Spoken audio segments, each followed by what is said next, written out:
Good afternoon. Welcome to Top Cybersecurity Controls to Reduce Your Risk, a webinar by LMG Security. My name is Natalie, and I'm your moderator for today. Our presenters for the webinar today are Sherry Davidoff and Matt Durin. Sherry Davidoff is the CEO of LMG Security and the author of 3 books. She is a certified penetration tester and forensic analyst and a graduate of MIT. Matt Durin is the Director of Training and Research at LMG Security and a Black Hat USA instructor. He holds his computer science degree from the University of Montana, and his malware research has been featured on NBC Nightly News. Sherry, I'm going to turn it over to you. Thank you so much, Natalie, and thank you everybody for joining us again today.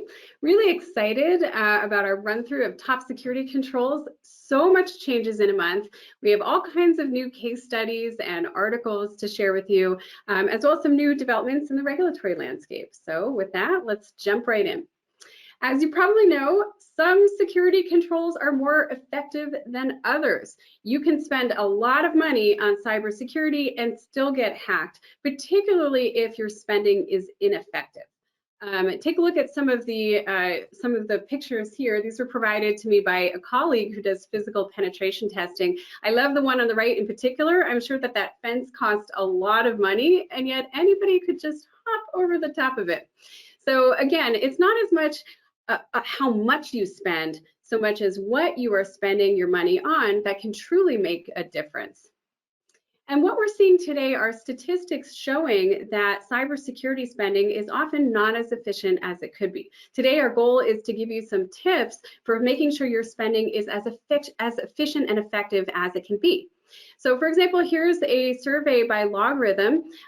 They asked their audience, does your company use overlapping security tools or multiple products that solve the same problem? And 74% of the people that responded said yes.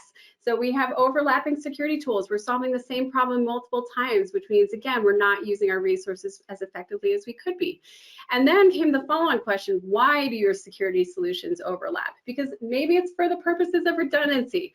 Turns out more than half the time the answer is no, it's just an accidental overlap. And these things increase our work-related stress. Having too many security solutions can make people stressed out because we don't have time to effectively manage them, and we don't have time to train people on how to use them or how to respond appropriately. Complexity is the enemy of security. We've known that for a long time. Matt, I know you just did some research to find the source of that quote. It was Bruce Schneier in 1999, so one of the pioneers of our industry. According to IBM, security system complexity was the #1 top factor that increases the cost of a data breach, which is kind of amazing because often organizations that have complex security programs are actually investing a ton of money into security, lots of different products, lots of different tools. And unfortunately, that can cause some confusion. So on average, it increases it over $2, almost $2.50 per hacked record. You can see this also in some of the incidents that have occurred even just this year. We saw in January that the FAA grounded flights in the US. And Matt, why don't you tell us how this ties into our security issues? Yeah, so the big thing that we wanted to talk about with this one, I mean, and to be perfectly fair, this was not necessarily a cybersecurity issue. This was the result of a corrupted file inside of a notification system that the FAA uses to keep pilots apprised of things that are happening around the country that may impact their flights. And this covers everything from, hurricane warnings all the way down to someone potentially mowing the grass next to the airfield. So there's a lot of notifications that end up coming out of this, and because of how complex it was, a lot of those warnings actually end up getting kind of ignored or at least overlooked, which we see in security all the time. Alert fatigue is an absolutely real thing. With the FAA's system, once that system went down, they weren't able to properly advise pilots on anything though, and so out of an abundance of caution, they had to ground pretty much every flight in the country. They had to go in front of Congress in February and actually justify those actions as well. But it does lead to the concept of there being overly complex systems that we do tend to have to rely on, that maybe there's a less complex way that we can go about doing these things.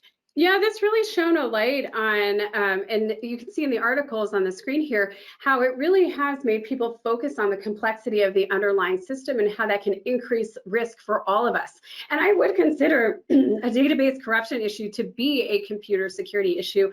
Obviously, availability is one of the things that we're trying to protect, and even accidental damage affects our security and our risk. All right, so today we're going to talk about how we build an effective cybersecurity program. Those are the problems. Let's talk about the solutions. So we'll show you 4 steps, then we're going to dig into the top security controls of 2023 with real-world case studies, and we're going to end by telling you the most important control of all. I'm not going to tell you what it is yet. You'll just have to stick around. Okay. So the 4 steps to an effective cybersecurity program. Number 1, know what you're trying to protect. Understand your obligations, monitor your risk, meaning keep track of it, and then manage your risk. And when we get to that 4th part, we're going to really dig into those top controls. So why do we need to know what we're trying to protect? Well, we can't actually protect it if we don't know that it exists and we don't have control over it and we don't know where it is. A good example of this is what's going on with ChatGPT.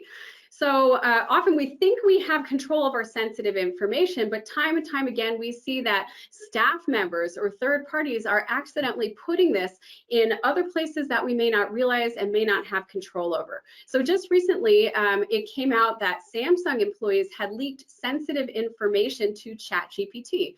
And remember, ChatGPT, we don't necessarily have direct control over. We also know that it recently suffered a data breach and some information about customer accounts was leaked. So this is not Fort Knox, right?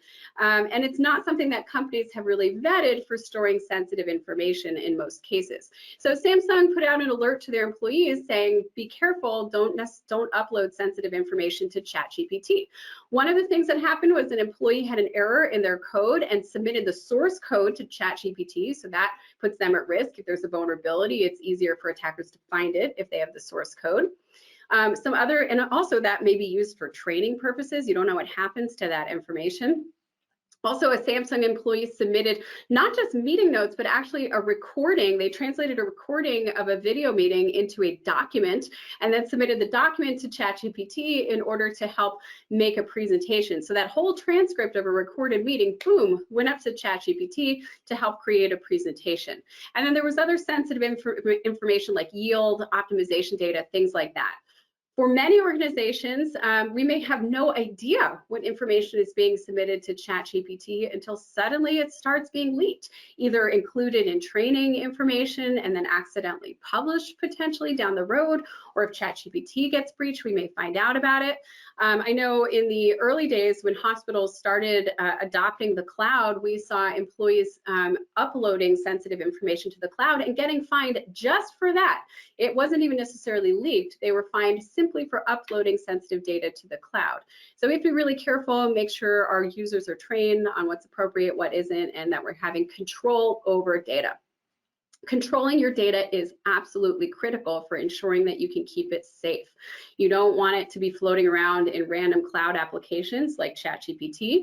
You don't want it floating around on people's personal devices, then they leave or they give that to somebody else and boom, your sensitive data is in another person's hands. There are some technical controls you can use. On the screen here is an example of Microsoft's DLP cheat sheet. There's all kinds of tools and features in Microsoft products that you can use to restrict access, prevent people from downloading sensitive information onto personal devices, for example, or warning or blocking sharing attempts when sharing is outside your organization or to certain places that are prohibited. So lots of opportunities to put technical controls in place. There's also policies. You want to make sure to have a clear policy about where team members can and can't put sensitive information, and then make sure that you're training people and including it in awareness programs. All right, we also need to have a good understanding of what assets we have. So it's not just where is your data, is it living in the cloud, is it living on people's devices? You need to have a full list of assets which you may be using as part of your infrastructure and also to store sensitive information. A good example of why you need that is because often we see people conducting vulnerability scans of perimeter systems, for example, to make sure that they're not vulnerable. But if not all applications or IP addresses are included in that list, you are going to miss things. As a penetration testing company, I can tell you we see that all the time, where people provide us with a range or a list of IP addresses, and we're checking year after year to make sure that that list is complete and correct. And often there's surprises where systems are discovered that people may not realize is there, things like that. So, for example, the federal government just warned that threat actors exploited software. There had been a patch available for 3 years in the software that was running by this federal agency. And the reason they were able to exploit it, it actually had been subject to vulnerability scans on a regular basis, but those scans were not configured to actually check for that application. Like that application was running on a different port or a different URL than the vulnerability scanner was configured to check. So you want to make sure you understand, again, where your sensitive information is, where your sensitive assets are, and that all of your systems are configured to include those in your security program. So that just came out. Check it out when you get a chance. It was a good notification. How do you fix this? Make sure you are regularly conducting data and asset inventories. Check out the handout. That's one of the items on there. You have to know what data you have and what assets you have in order to be able to protect them. So make sure you're identifying that sensitive information, all of your sensitive assets that are important for your infrastructure. You can do this in an automated fashion using tools, or you can start off by doing it manually if that's a good first step for you. So any progress is better than perfection. We're never going to reach perfection. Okay, number 2, after you know what you're trying to protect, understand your obligations. They are constantly changing. Here you can see the 2023 State Privacy Law Tracker. I'm telling you, these things are changing day by day. This is produced by our colleagues over at Hush Blackwell. I really love this constantly updated chart that they put together. So the states in blue are those that have active legislation that relate to private or sensitive information. And we may well see some laws getting passed this year. So check that out if you get a chance. I think it's a really great resource. We're also seeing significant movement at a federal level on new obligations with respect to cybersecurity and reporting requirements. So recently the SEC updated their proposed new requirements. They reopened their comment period. As you can see on the screen here, I included a link to it as well. Check it out, the new proposed updates for cybersecurity. And in addition to applying to SEC regulated organizations, often these are a model for other industries or other organizations as well. So it will affect all of us ultimately. A year ago, we also see new reporting obligations for critical infrastructure. If you're hit with an incident, you may have to notify CISO within 72 hours. You may have to report ransomware payments within 24 hours to the federal government as well. Those have not yet gone into effect. They were signed into law last March, and we're anticipating within the next year or two that we will see a new final rule on that, which will have major implications across many different sectors. And then, of course, a year ago, there were changes to bank reporting. Hopefully by now you've all included this in your incident response policies and tabletop exercises, but if not, make sure you're practicing understanding what is a notification incident, what types of incidents actually have to be reported to regulators, and that your suppliers are reporting things appropriately to you so you can pass that along.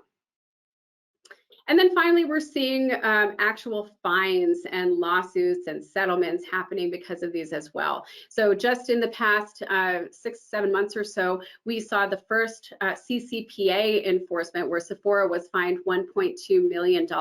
And that's just one example of a new law resulting in new regulatory requirements followed by fines for those that do not comply. So what can you do about this? Matt, I know you also wanted to mention cloud configuration reviews to ensure you're compliant. Is that correct? Yeah, so I figured this would be a good place to talk about this, mainly because a lot of the cases that we've talked about up to this point, and a lot of the big data loss cases that we see coming up in the news are frequently caused by a misconfiguration of something like a cloud database, like your Amazon S3 system, your Azure system, your Dropbox system, something along those lines. So understanding exactly what kind of data you have in the cloud, what kind of applications rely on that data, and how that data is actually secured becomes really important. It's also not the easiest thing in the world to figure out. So we highly recommend partnering with a trusted vendor, a trusted partner who understands the ins and outs of these cloud systems to basically give you an idea of what your security posture looks like and what your risk might look like by continuing to use these kind of applications. Yeah, thanks, Matt. Also, make sure that you're consulting with a qualified data privacy lawyer. You don't want to have to struggle in-house to figure out exactly what applies to you. And you may not want to even rely on general counsel because, again, these laws are changing so rapidly. There's also some risk to trying to make these decisions in-house. When you outsource decisions and consult with a third-party expert about what laws you need to comply with, that can help to reduce your risk because, again, it's that third-party professional that's making the decision for you. All right, so let's start getting into some meat and some case studies. Monitoring your risk is our third bullet in running an effective cybersecurity program. And what do we mean by monitor your risk? This is not network monitoring, although that can be a component of it. We mean keep your finger on the pulse, understand what your high-risk areas are so that you can prioritize your cybersecurity investments. We like to do that in 4 ways. Number 1, with a controls assessment. So use a cybersecurity controls framework. That's a fancy way of saying use a checklist for your cybersecurity program. Our national government has a great checklist, the NIST Cybersecurity Framework. Check it out if you haven't already. And that can help you identify things like policy and procedure gaps, missing controls, etc. The second item here, of course, is technical testing. You want to make sure what's on paper matches what's in reality. So scan your systems, conduct testing, make sure you're finding the real world vulnerabilities and weaknesses before the hackers do. Then third is a risk assessment. How is a risk assessment different than a controls assessment? Your controls assessment is your checklist. Your risk assessment is what helps you prioritize. That's the way I keep them separated. So when you look when you conduct a risk assessment, look at the results of your technical testing, look at the results of your controls assessment, prioritize those based on what's the highest risk, and then you can help figure out where you need to invest the most. And then finally, make sure you're reviewing cybersecurity incidents regularly. I like to do a monthly check-in. I'm a vCISO for a couple different companies. I like to do a monthly check-in, review incidents that pop up, analyze actual cases, and then make sure we're actually getting to the root of those issues before it balloons into a major problem. Let's dig into a case study. This will be one that shows why technical testing matters. Matt, I know you and I have been talking a lot about Go Anywhere. And of course, this is security software that had a vulnerability in it. It was used to conduct secure file transfers. Because it had a zero-day vulnerability, criminals were able to break into companies that were running it and had it exposed to the internet. Now, the good news is the Go Anywhere software did not have to have the admin console exposed to the internet. There's no reason for it to be out there. And so only approximately 135 victims out of all the potential customers were hacked. And as you can see, more and more victims have been announcing breaches. Procter & Gamble, US Wellness, and Blue Shield of California. Those are just a few, Crown Resorts, a few of the more recent examples of victims that keep announcing that they have gotten hacked.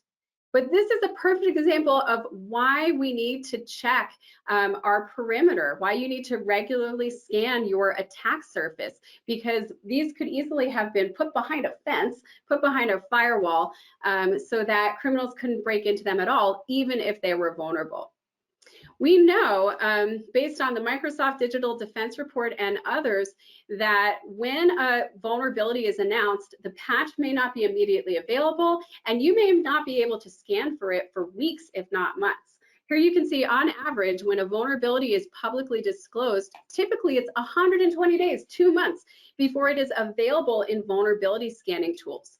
And so that's in my mind, minimizing your attack surface is the #1 most important thing you can do. So when you scan those internet-facing systems, don't just look for vulnerabilities.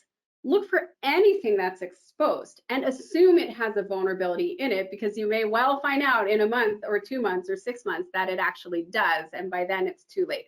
So if it doesn't need to be facing the internet, minimize it, put it behind a firewall so that you don't have to worry about it. And then if you do find vulnerabilities, and of course it's always a good idea to be scanning for those, make sure that you have an effective patch management program. How many of you remember Equifax? I remember Equifax. The Equifax breach specifically that resulted in the theft and exposure of 145 million American social security numbers. If you remember, this was all traced back to one missing patch. The CEO, Richard Smith, or former CEO, Richard Smith, was called before Congress to testify and blamed the failure on one employee who failed to patch. Now, obviously, it's never just one employee who misses a patch, because you really want to have a robust vulnerability management program where you're tracking vulnerabilities. There's multiple checks to ensure that you're remediating timely. Matt, I know we've seen a number of cases where people think they've patched for proxy shell, or they think they've patched for log4j, and then they get hacked, right? Yeah. And do you want to maybe talk a little bit about the reasons for that, where they think they've installed that patch, but it hasn't worked? Yeah, of course. So we saw this a lot in the Microsoft Exchange hacks and also the Log4j hacks that we were scrambling to deal with for so long last year. And the big problems that we saw were initially when we had these high emergency kind of situations where patching is necessary almost instantly. A lot of times those first patches that come out either might not solve the entire problem, or there may be a problem with the patch itself. Which is what we saw in the case of the Microsoft Exchange servers fairly frequently. And what it would end up resulting in would be the appearance that a patch had been successfully installed on a system, that the problem had been remediated, but a scan of the availability of that vulnerability on the computer system would reveal that it was still there and they were still vulnerable at that point. So yeah, we had quite a few people complaining about that. Again, it is patch, it's verify, and it's having those compensating controls in place. There's a lot that goes into it. Yep. CISA, as I'm sure most of you know, CISA has their known and exploited vulnerabilities catalog. Run, don't walk, check it out. Make sure that you are patched for all those. That would be my #1 top priority to be checking on a regular basis. All right, so let's talk about one of our case studies. I think most of you are familiar with Evil Tom. He did our webinar from zero to takeover. He also showed more recently about how he could hack a printer and take over our whole network. I know Tom loves to do that regularly. And he was conducting a penetration test just within the past month or two. This was a marketing firm that hosted websites for customers, including e-commerce sites, customer portals, things like that. So he found there was a server that was running both Java and PHP, and discovered manually that our team could ask for any files at all on those systems. So this was a directory traversal attack, for those of you that are more technical. Now, this was not uncovered by a vulnerability scan. The automated scans came up clean. This was just something that we were able to discover while testing manually and really getting in there and manipulating the system the way a hacker would. It turned out that all of the customer websites they had built had exactly the same vulnerabilities. So this affected dozens of different companies. We were able to download the web app source code, discovered usernames and passwords in the source code, very common, also very valuable for an attacker. As a result of that, we could exploit the system and obtain any customer login credentials. Could have installed malware, skimmed credit card numbers. That's become an extremely common way for hackers to monetize access. We could have downloaded all of their databases, redirected visitors. And again, this was not discovered by automated vulnerability scanners, and we see that all the time. We conduct pen tests on a regular basis, and 9 times out of 10, the vulnerability that's used to take over an organization is something that does not come up on a vulnerability scan. So it's important to conduct penetration tests, and when you conduct penetration tests, you want to assess, #1, your network. #2, any websites, particularly internet-facing websites, maybe your main website or a website that you've had custom created, or maybe you do custom create it for others. And then any high-value applications. We see a lot of vulnerabilities in custom written applications where you've hired a third-party coder, and then you have a custom application for you that may not have a regular patching cycle or a regular updating process, maybe relying on third-party products that you're not aware of. So make sure you have a maintenance plan and that you're regularly conducting penetration tests of those. So the idea is to find those real-world weaknesses before the bad guys do, and to help you prioritize your cybersecurity investments. Okay, to pause for just a moment, I'm so excited. We are running a class, and it's a class to teach you and your IT teams how to hack yourselves, how to conduct penetration testing on your own networks so that you're identifying these critical issues all throughout the year before you call in third-party testers. Our goal is we want to come in and have a clean test, and we often see the same issues over and over again. So we're running 2 classes right now. One is on-site physically in Des Moines for any of you out there who are in Des Moines. It's on June 7th. And then we have a virtual class on July 12th that we'll be running. I know it'll be led by Tom Pohl, our penetration testing team manager, and the great Matt Durin. Matt, do you want to say a word or two about your class? I'd love to. We're really excited about this class offering, mainly because I think this is going to be really useful in helping you as the students or as your IT administrators get the most out of your security testing. If we can teach you how to go through and kind of handle those low-hanging fruit items first, get you in the mindset of what an offensive security professional works with, how they act, what they look for, this can really help you to get rid of those simple problems and have your pen testers really focus on the more obscure things that may not be discovered inside of a pen test unless, well, you're actually challenging the pen tester at that point. So again, come check us out. I think it's going to be a lot of fun, and we really hope everyone enjoys it. Thanks, Matt. I'm excited. Okay, so that's monitoring your risk, and now we're going to jump into how you manage your risk and our top security controls for 2023. And what better way to start than with a case study involving a criminal gang? Matt, tell us about it. Yeah, so let's talk about our Vice Society case here. So this was a government agency that we were working with. They had about 1,000 staff members in place, so about 1,000 workstations, about 80 servers, modest-sized network. They came in on a Friday morning right before a long holiday weekend, and all of their computers had been locked up. And this was everything that was connected to the domain. There was nothing spared at this point, which is pretty bad when we talk about ransomware. We had the threat actors communicate back and forth with us after we verified ourselves with them to prove that we were who we said we were, and they threatened to leak about 320 gigabytes of data publicly if the ransom they were asking for was not paid, and that was just shy of about $2 million at that point. So the first thing we always want to look for in these cases is, how did this attack happen? How were attackers able to get in and hit with this much impact on a network? Well, as it turns out, this was a pretty easy route in for them. And a lot of this is the fundamentals we've been talking about, well, not just in this webinar, but in all of our webinars this year. There was a Citrix administrator portal that was exposed to the internet. So anyone who logged into that portal could create virtual machines inside of this network. The system admin's credentials had been hijacked probably months beforehand. They didn't really have a password rotation policy. And so there was a working set of credentials on the dark web for this network. Vice was able to obtain those credentials. There was no multi-factor, so nothing stopped them from getting in. And they were able to log right into that Citrix server, create their own virtual machine, and just kind of wreak havoc on the network at that point.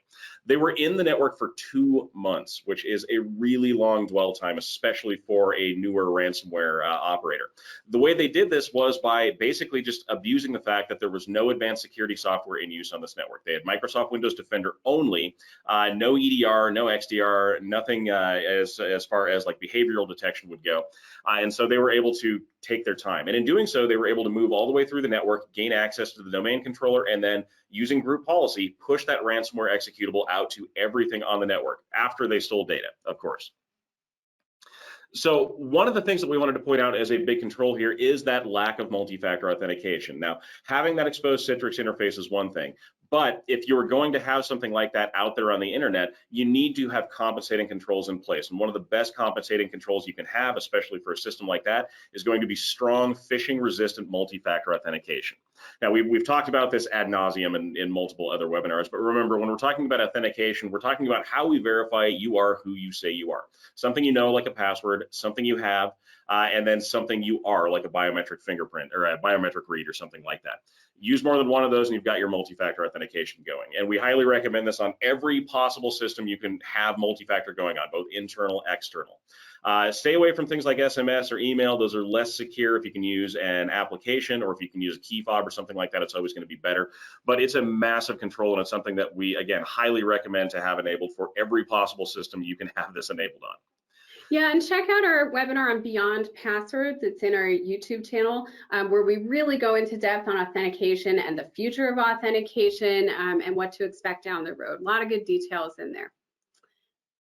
One big question we get a lot is, where should I implement MFA? I mean, in an ideal world, implement it everywhere, but that might drive people crazy in your organization, or it might just be too big of an effort right now. So we want to help you prioritize. Number one, the most important thing is to put multi-factor authentication on your internet-facing perimeter. So VPNs, Citrix systems, any remote login systems, you want to make sure you have multi-factor authentication. And that certainly would have helped in this case, right, Matt? It absolutely would have, yeah. Then you want to make sure you're hitting your cloud applications for the same reason. They're honestly the same thing. They're internet-facing login interfaces. So webmail, file sharing, apps, things like that. Often it's built in, it's easy. Is webmail even a word anymore, by the way? I feel like that's so 2000 and like 12. Not really. Okay, and then here's the scary part, having MFA on your internal systems. It is really important. If you are in one of those positions where you can magically implement MFA everywhere, wonderful. If you can't though, make sure you're deploying it for privileged accounts, like administrator accounts and remote desktop access. I can tell you, probably all actually of the ransomware cases we see would have been prevented if there had been MFA on privileged account access or preventing movement within the organization. Matt, would love to get your thoughts on that. Yeah, I mean you're right on the money there. I mean one of the big commonalities we see is once attackers get into that inside that perimeter, once they're in the envelope, then their ability to move around through your internal network becomes much less of a roadblock for them. If they've got a good working set of credentials, they can pretty much go wherever. And the nice part about this is the integration of internal multi-factor authentication has actually gotten a lot better. When we're talking about things like Azure's Active Directory system and Windows Hello as a biometric authentication system, they all work natively with your Windows systems already, and so they're a lot less difficult to implement. Highly recommend you check them out. Okay, so how did you respond to this Vice Society case? All right, well, let's start with the beginning. The very first thing that we had to do was assess what their backups looked like. Remember, pretty much everything on the network was, down at this point. They were dead in the water. So we needed to know if they had backups and we were going to be able to get them back up and going quickly. The good news is they did. They appeared to be unencrypted. They actually had a pretty nice Dell Vault system. The bad news was no one on their staff actually knew how to use those backups to restore the network. They had been kind of leaning on the fact that nothing had happened and using this just as kind of a, break glass in case of emergency failsafe, but they had no training, there was no testing done, and the recovery partner was not familiar with how to use that system, which isn't something that's incredibly out of the ordinary. We see that a lot. I mean, there's a lot of hardware and software out there. Not everyone's an expert on everything. To get ourselves back up and going, to get our teams in a position where we could use those backups, we actually ended up having to delay our response by about 48 hours, and we had to call in emergency Dell support, which was extra money, extra time, extra stress, and it was really just not a situation we wanted to find ourselves in. So again, having those backups in place is amazing. Knowing how to use them is equally important. As Karen Springer, our COO, says, if you don't test your backups, you don't have backups. Yeah, you'll see on our handout that we talk about next gen backups. And the most important thing is to make sure that they are immutable. And of course that you know that you have them, but there's plenty of cases where hackers know to look for your backups. They will destroy your backups if they can, especially if they get your administrator credentials. So that's a good place for multi-factor authentication, by the way. But you also want to make sure that it has a feature where it actually cannot be deleted, even by the administrator, for a certain period of time. All right, so tell us about the next part, Matt.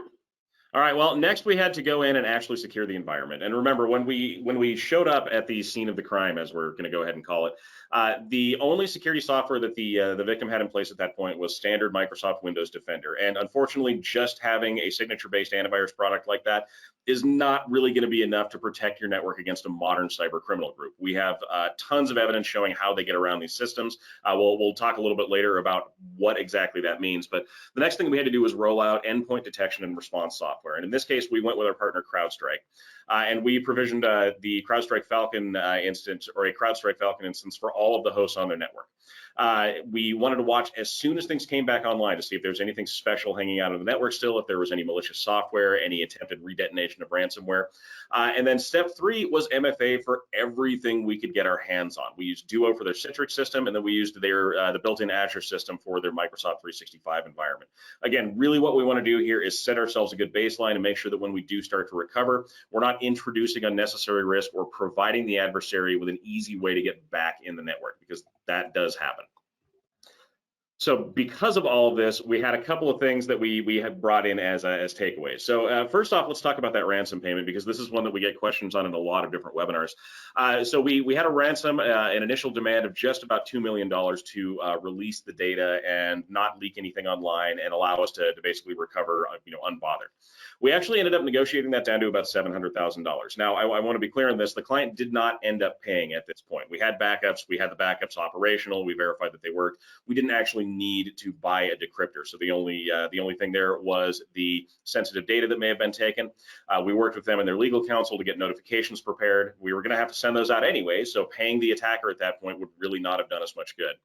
And then we had to talk about the actual outcome on the network. How do we get the system back up and going? And unfortunately, everything on the network either needed to be completely recovered from backups, which we were able to do for the servers, or for the workstations, completely re-imaged and redeployed. So all said and done, it took 9 days for us to get all of the data reloaded, to get a majority of the computers back online, and to get them back into big working conditions. So hooray for backups on that. This could have been a lot worse.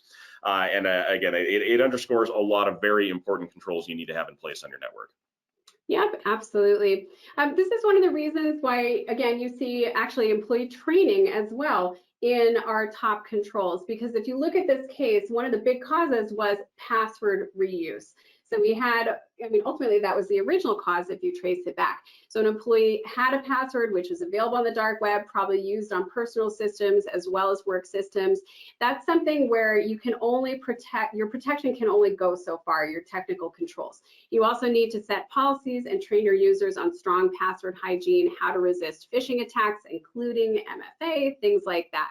According to IBM, having an effective employee training program will reduce your cost of a data breach by almost $250,000. And that's only if a breach occurs. It almost certainly reduces the risk of a breach as well. So check that out. Again, it's on our top controls. All right, let's look at another pen test case study where our team went from zero to takeover in less than 2 hours. So Evil Tom and his team were conducting a penetration test for a professional services firm, and they started off with basic network access. So imagine like a laptop plugged into a conference room, no special access, somebody's literally just attached to your network, no user account. And so he started off by scanning the network, looking for file shares. And he found an open share that anybody could access.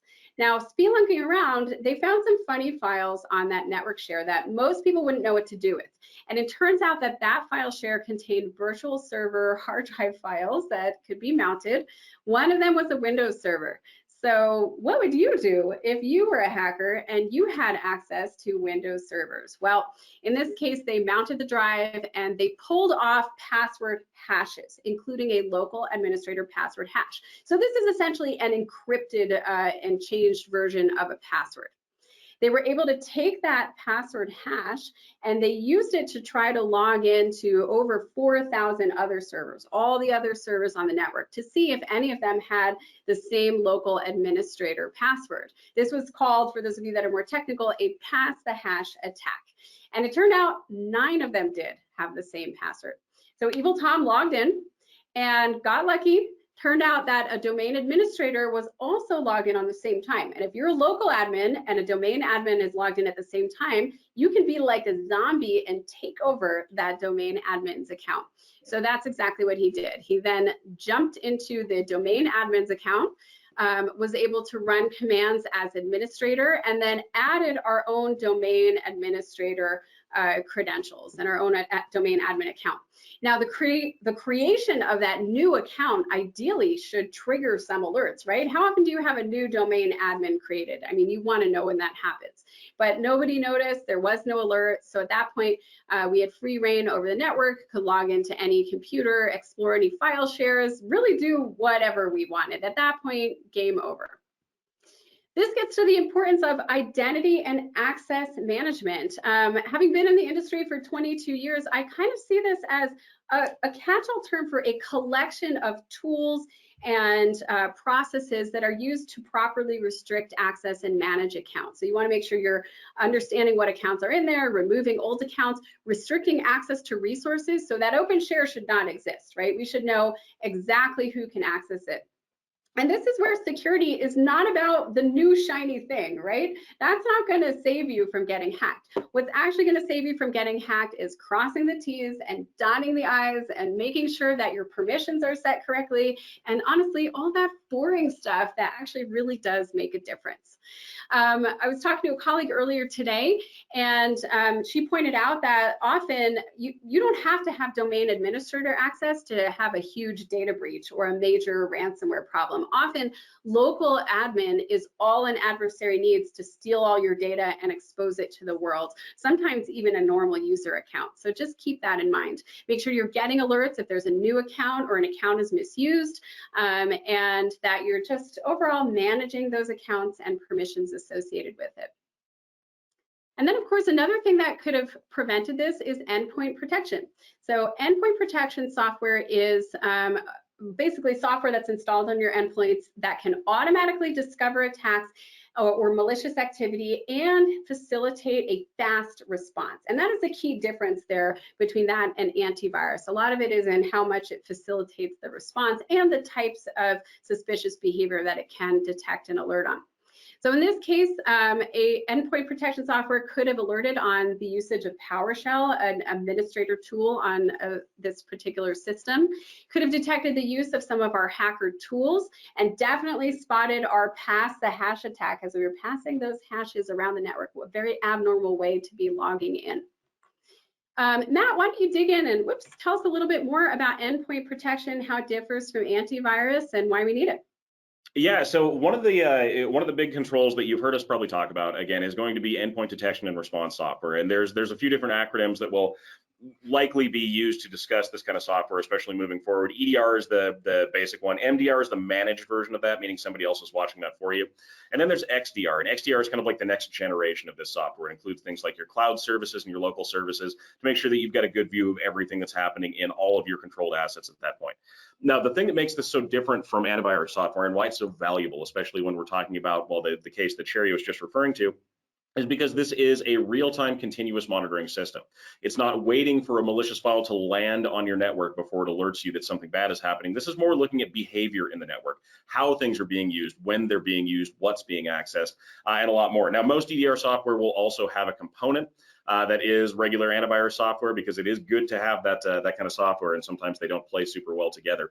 But this can be used for a lot more than just scanning your network for viruses. You can do things like threat hunting. You can have historical data collected in case there is an incident, so a forensics analyst can come in and assist you with that. We can actually collect forensics data directly through your EDR system, and a lot more. They're also highly automated. They utilize machine learning and artificial intelligence in a lot of the new cases, so it's just much better security software to have in place than just having antivirus.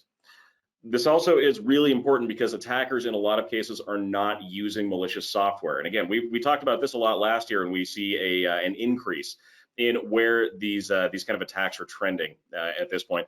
A lot of times attackers are relying heavily on what's referred to as an account takeover attack. They're getting a username and password that works on the network, and then they're just using the tools that you already have available to go ahead and complete the compromise of your data, the theft of your data, and ultimately the detonation of something like ransomware. This is something that we and CrowdStrike, a partner of ours, put this report out where they spotted in 71% of the attacks they looked at in 2022, no malware was utilized. That is a large number. And again, we've given demonstrations on exactly how you can do this. It's not that difficult to pull off. But again, EDR software is something that could potentially detect this. Now, Sherry, do you want to talk about how sometimes this doesn't quite work out well? Yeah, I mean, it's really important to understand not all endpoint protection is created equal. And a lot of times you might have an insurance application to fill out, or some other checklist. And there's a lot of software that claims to be endpoint protection, but may not necessarily provide the same level of protection. Also, a lot of times it boils down to how well you configure your endpoint protection as well. You can't just deploy it, you also have to configure it. So that human component is really important. And I'll give you an example. Evil Tom, and our fearless leader, and his team was working on a different penetration test, and their target organization did have endpoint protection. It was an EDR system. They ended up attacking a printer, of course, got a domain user account, of course. If you're worried about this happening, check out his recent webinar, which is, what was it? How I Met Your Printer. That's right. They ended up using the domain user account to log into a workstation, and then it turned out that the user was also a local administrator. So that was exciting. Sorry, not a domain admin, a domain user account. So now they have local admin. And then they started trying to run PowerShell so that they could do some more advanced attacks. So they ran PowerShell using PSExec, and they were blocked by endpoint detection. Good job, target organization. However, they were able to just keep trying. It turned out that in this case, the EDR did not alert any kind of central administrator, or if it did, nobody was watching. And it also just allowed them to switch to another command. So one moment later, Tom switched to a different command, WMI exec, and that command worked just fine, even though it was pretty much, it had a similar result. So they went on to take over everything, even though EDR was in place. So again, think about those best practices for endpoint protection. You want to make sure you're using effective endpoint protection. Pick a reputable EDR, XDR system, not just the cheapest one, because they don't all, it's not apples to apples. Sometimes it is apples to squirrels. And also make sure you are tuning your system carefully. Again, there's a human investment as well. Often we see organizations spending a lot of dollars on fancy hardware, but very little on additional staffing to tune and manage that. You really need that additional staffing. And then make sure somebody is watching any alerts and that you are prepared to respond. Matt, I know we've talked a lot about how rapid identification and response is absolutely critical, and we have some new statistics on that from CrowdStrike. Is that right? We do. This is again from their 2023 digital threat report, and this is really kind of telling as to how quickly attackers can move through your system. Now, in 2021, we had an average e-crime breakout time, and that's the amount of time it takes for an attacker to get from that first computer that they break into out of that initial host into something else bigger and better on your network. In 2021, that was 98 minutes, which is not that much time, especially if we're talking about overnight or on weekends. That has decreased now. As of 2022, we're looking at 84 minutes from initial access to lateral movement to other places on the network. So we need to be able to spot these attacks very quickly, and we also need to be able to respond very quickly. We like to consider the 1-10-60 rule when we talk about this, and realistically, what that means is that under an optimal scenario, we'd be able to detect an attack within 1 minute.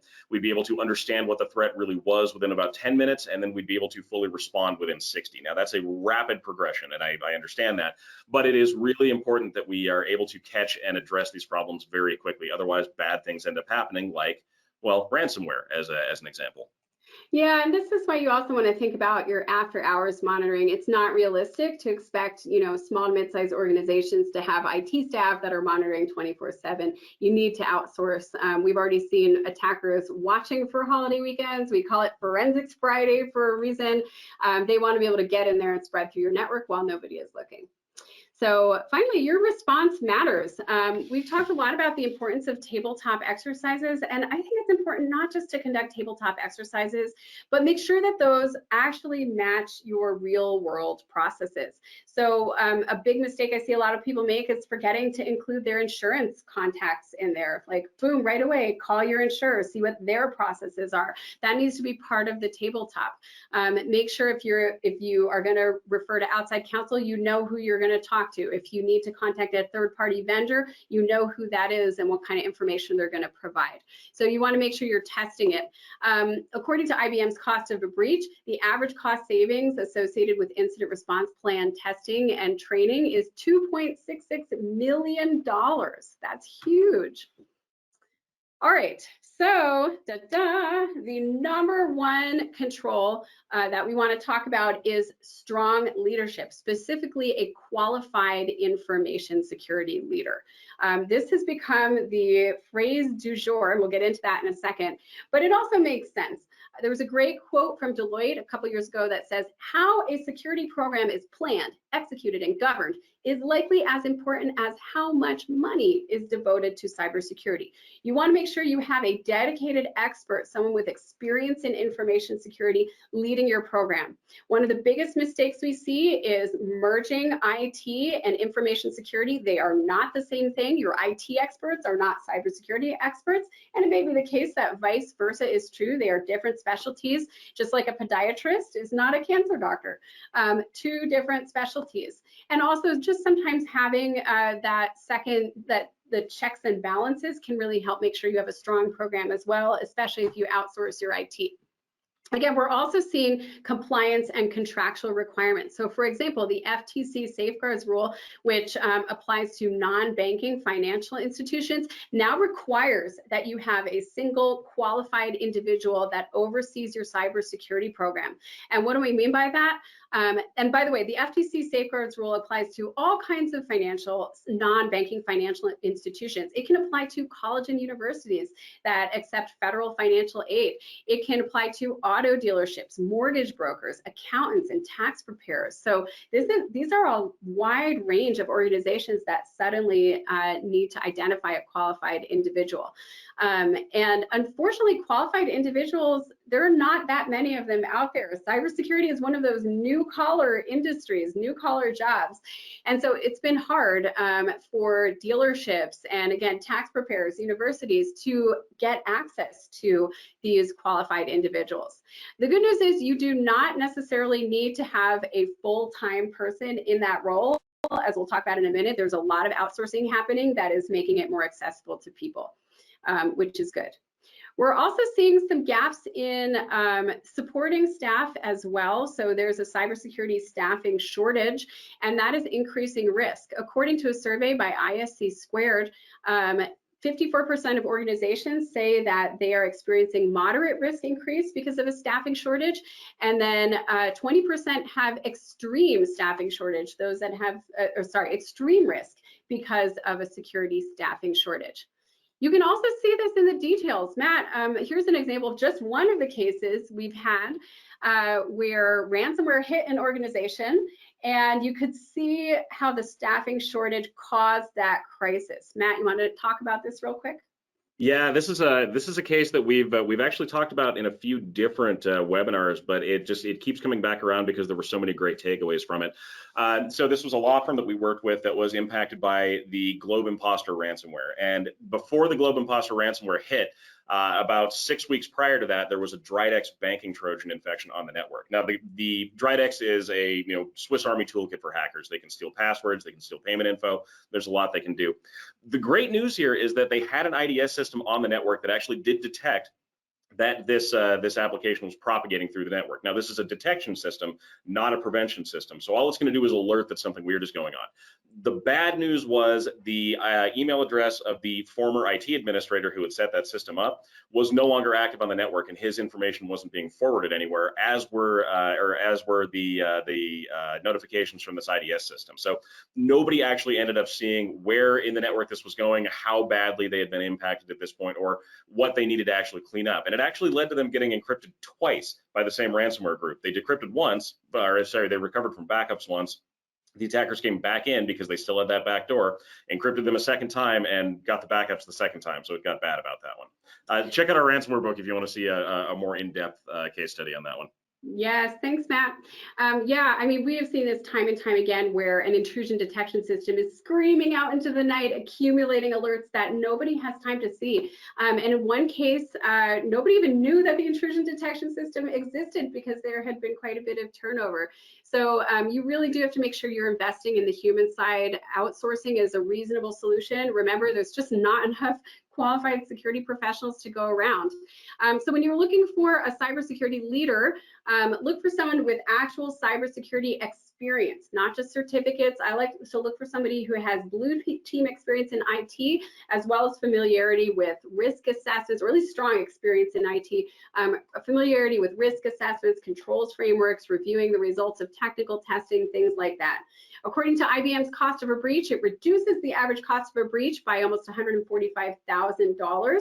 And obviously, it's going to reduce the risk of a breach happening as well. You do not need to hire a full-time CISO. You can absolutely outsource this and other security positions. So don't struggle and don't think you need to budget a huge amount of money for a full-time person. Fractional CISO is totally reasonable, especially for small to mid-sized organizations. All right, so just to recap, we talked about our 4 steps to an effective cybersecurity program. Know what you're trying to protect, understand your obligations, monitor your risk, and manage your risk. We also provided a handout with the top controls of 2023. I believe we hit all of them today, so thank you so much. It's been a fast ride through these. If you have any questions, feel free to drop us a line on LinkedIn. For those of you that are interested, register for the Pen Testing for IT Pros class. Would love to see some of you guys there. The early bird discount for the June class ends at the end of April. And with that, happy to stick around for a few minutes and take questions. Feel free to throw them into the chat and we'll answer them. Free consulting time. Wow, that was a lot of information. Thank you so much, Matt and Sherry. We do have a few questions that came from our audience during the presentation, and we'll get started with this one. Should we be changing passwords regularly? That's a good question. And that's a particularly good question given the case study we covered where a password was stolen and used in Citrix. And Matt, I'd love to get your take on this. I often debate it. Our national government has recommended not rotating passwords regularly because it makes it harder for people to remember them, more likely that they're going to write it down or put it in a file. And those are actually riskier than keeping a password static. Matt, any thoughts? Yeah, there's controversy about that one, and I understand why. I mean, when I was an IT administrator, I mean, we had set in stone in policy that every 90 days your password had to be changed, regardless of any other circumstance. And the problem, of course, you run into is people start getting into habits where they either start repeating the same 3-4 passwords over and over and over again, which is not really a security improvement, or they'll start using a very predictable pattern for those passwords so that they can remember all of these different passwords they now have to reset. And that's where we see people with like summer 2023 with an exclamation Making point. Everybody feel guilty, Matt. But at least think about doing it for your administrator passwords, your IT passwords. I mean, those might be situations where you could consider rotating them after a certain amount of time. And that way, in the event that something got exposed or a staff member that uses that leaves, you have kind of a stopgap measure in place. Yeah, exactly. And yeah, again, the compensating controls are what really make that important. So critical conditional access policies, multi-factor authentication, things that make it so even if a password is compromised, it is not the end of the world at that exact moment. Yeah. Okay, related on the password topic, how does use of a password hash allow login? And is the hash reverse engineered to clear text and subsequently used? No. So what you're asking about is the description, technical description of pass the hash attack. This is a pretty in-depth discussion. I think the best thing to do, first of all, drop us a line on LinkedIn or just email info, and I can put you together with Tom Pohl, who can explain it. I'm pretty sure he also talked about this in one of our recent webinars, so I can send that out afterwards if you'd like. So drop us a line. We can do an in-depth description of how the pass the hash attack works. It'll take about 10 minutes. Yeah, happy to share that. Also, if you'd like to learn how to do it, check out our Pen Test for IT Pros class. We actually have a module in there on. Oh, that's right. You teach everybody how to do it, and then you practice it hands-on. Thank you. Nice one. Yeah. Well, that's very helpful to know. And yeah, we look forward to connecting with Tom on that for more info. We have another question. You noted having checklists such as the NIST framework.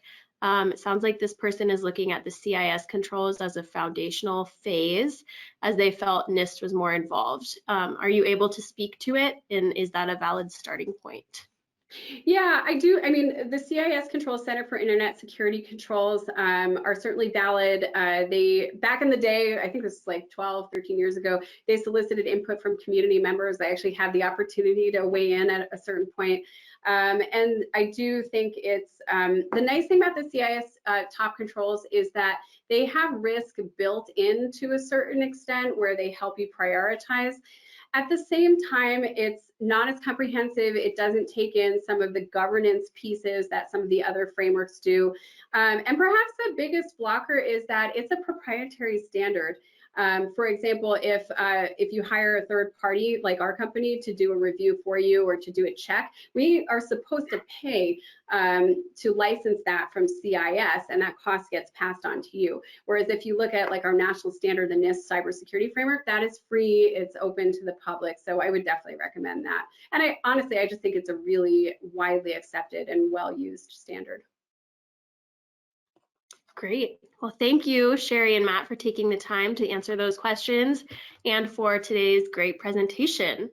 Once again, my name is Natalie with LMG Security, and we would like to thank everyone who attended today's webinar. Thank you so much and have a great rest of your day.